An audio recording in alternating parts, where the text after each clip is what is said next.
Welcome once again to Lehto's Law. Here's Steve Lehto. This is another Vault exclusive, as you can tell from the Vault exclusive t-shirt. I've mentioned before, I've got more than one. The shirt is clean, I assure you. But I want to respond to something I think is pretty interesting. And I now get about 6 million, a little over 6 million views per month on my main channel, Lehto's Law. Over 6 million views per month. The Vault channel, not quite so much, but you know, we're getting there. But I'm not trying to grow the Vault channel the way that the other channel grew, and I'm putting stuff up here that I know is not going to be necessarily, you know, viral or anything. But I also get the impression that many of the people who follow me on the Vault are actually a little more interested in some of the things I do where I go off on the sides and so on. But I have to tell you that one of the more interesting comments I get from time to time is from people who will say, Steve, I watched a video you did, and you mentioned something. And I've given some examples of this recently where, you know, the guy who told me that my multi-fuel truck wasn't a diesel, or the people who disagree with me on how you pronounce the word turbine versus turbine. And there's a bunch of things like that, but quite often somebody will see a video I do, and I could come up with examples, but that's not important, where I will say something. And quite often, it's something I simply say as an aside, meaning that my primary topic of the video is something where I'm talking about, okay, you know, it clearly came in and I said, look, this happened. Here are the 3 points that we're going to talk about. Here's what the law says. And by the way, you're in another state, you know, blah, blah, blah. And what often happens is while I'm talking, I'll say, by the way, and I'll throw in something wacky that I think is interesting. I'm trying to make the story a little more interesting. And what happens is, a day and a half or 2 days later, I'll get an email from somebody who I can tell is typing frantically. I can just tell they're typing frantically. How I know, I don't know. I can read between the letters, okay? Not the lines, the letters. And they'll say, Steve, the other day you did a video and you mentioned, and they'll throw out something I did in fact mention, but there's something that's just so off the topic, I don't even remember what video it's in. They'll say, Steve, you mentioned the fact that this one song by Motown had this guitar player in it, and you were wrong. It was a different guitar player on that particular song. Okay, I'm sorry. But where it gets interesting, by the way, I've got no problem with people pointing that stuff out. Just be right, okay? I hate when people send me notes where they're completely wrong, and I say, well, wait a second, what about, and they go, oh, I guess I'm wrong. Okay. By the way, and this is a pro tip I'm going to give you right now. If you want to write to somebody on YouTube and point out that they're wrong on something, it's better to start the email with, Dear Steve, or just Steve, I'll take that too. In your video where you talk about such and such, tell me the title or the topic. You mentioned a guitar player from Motown, and you said it was this guy. And I love Motown music. I follow Motown music, and I actually think it was this other guy. And here's why I think that. And I'll read your email and go, oh. I'll look it up and go, oh, okay, that's wrong. I misspoke. I got it wrong. Whatever it is, whatever it is. Now, the interesting thing is that a lot of people go, Steve, you're wrong. And I've actually got an email from somebody who goes, Steve, you're wrong. You said something in the video the other day that's wrong. And I go, what video and what did I say that was wrong? I've actually had somebody say, you go find out. It's not my job to tell you what you did wrong. Then why'd you email me? Not your job. Don't do it. I actually had a guy say that to me. He goes, you said something the other day in a video that's wrong. Okay. He goes, you go find it and we'll talk about it.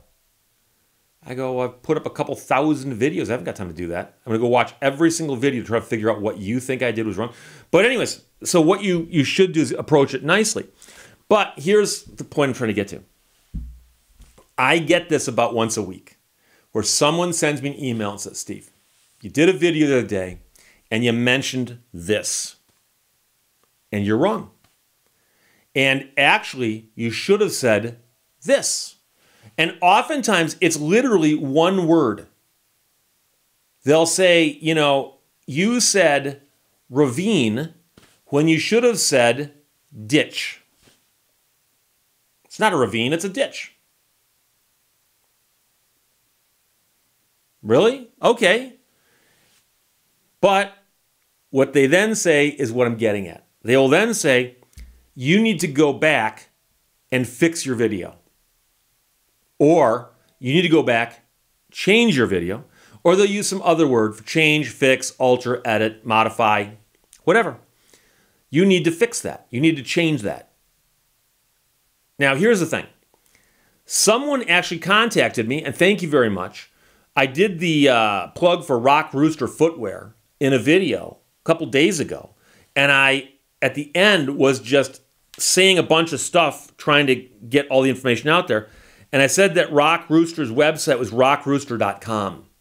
I forgot to say that it was rockrooster.com.au. And a guy contacted me, Steve, just to let you know, you said rockrooster.com, you forgot to say the AU.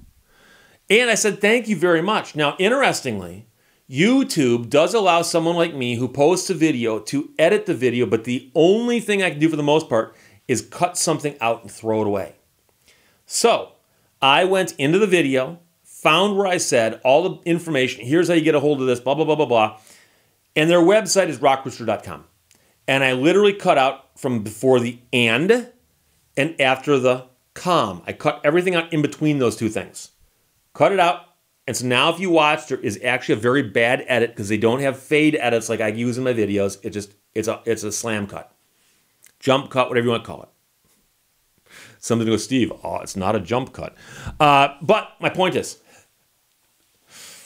I've actually written some of these people back and I say, you want me to change the word from ravine to ditch or from ditch to ravine? How do you propose I do that?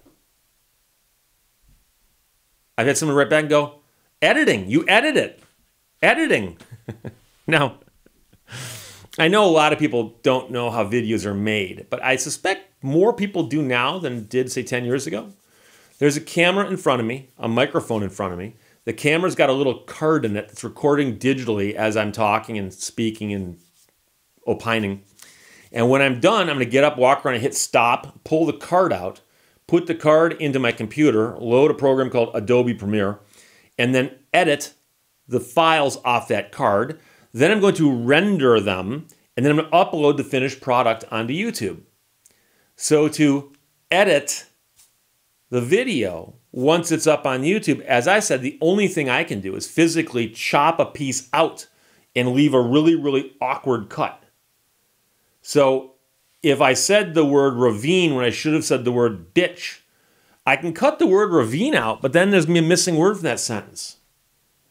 And so I've actually written back and said, what do you mean by edit? What do you mean by edit? And they go, well, you edit your videos, edit it. I can't edit it. But I've also had people say something more than one word. They'll say something like, well, Steve, you said something about this. It would be clearer if you added this whole sentence that said this. And I look at it and let's say I'm humoring the person, say, I think you're right. It would have been clearer if I'd said that.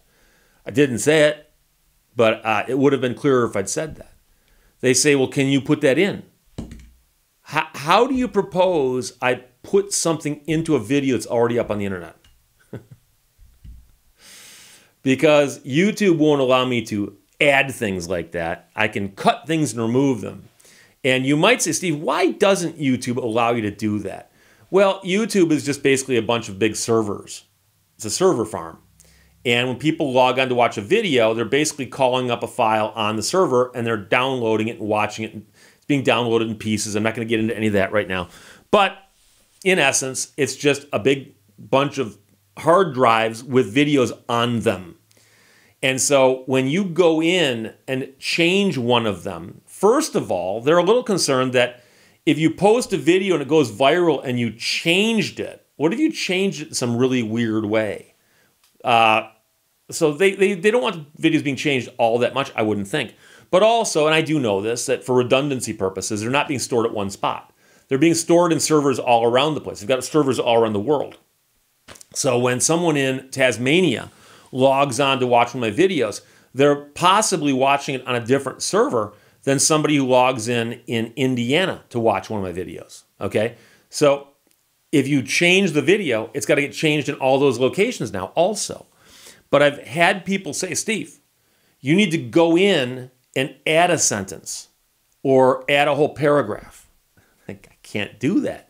But I guess the real question here is when someone goes, you just need to change your video. It can't be done. That's not something that can be done. And, it's kind of like if you called up the newspaper back in the old days and said, you guys made a mistake, change it. Well, they'd post something the next day or the following day or somewhere down the road in an article and say, our apologies, we made a mistake in an earlier article. And that's assuming they actually had made a mistake. But they couldn't change the article that had already been in newspapers delivered to people's homes, right? So if you spot me making a mistake, one, approach it properly and say, hey, I'm curious about this. Because I can tell you some of the things that people have written to me and said, Steve, you got this wrong. Where I'm looking at it going, no, I didn't. 2 or 3 emails later, they're like, oh, you're right. I was wrong. Which looks kind of silly if you send me an email where you call me names and go, hey, dummy, you got this wrong. And I write back and point out that you got it wrong while you were calling me a dummy. And then they're like, oh, I'm sorry. Oh, I was joking. Insults aren't jokes, my friends. But that's another story altogether. The point is this. I know I've rambled, and I apologize. I'll wrap it up. If you think you perceive a mistake in a video, feel free to point it out. Do so politely, but understand I can't go back and overhaul the complete video just because of that. And by the way, chances are it wouldn't require a complete overhaul. But I've also had people say, Steve, you need to take the video down. I get that one a lot. Steve, you made a mistake. Take the video down. The whole thing? Yeah, you made one mistake, but it was that bad. And I ask them, what's the mistake? And they tell me something that's not wrong. So there you go. But no, I can't change the video after the fact, other than extremely slight edits, which are always deletions. And I very rarely do those. Very rarely. I'd say about once a month. So there you go. Questions, comments, other complaints, feel free to put them below. This. Talk to you later. Bye-bye.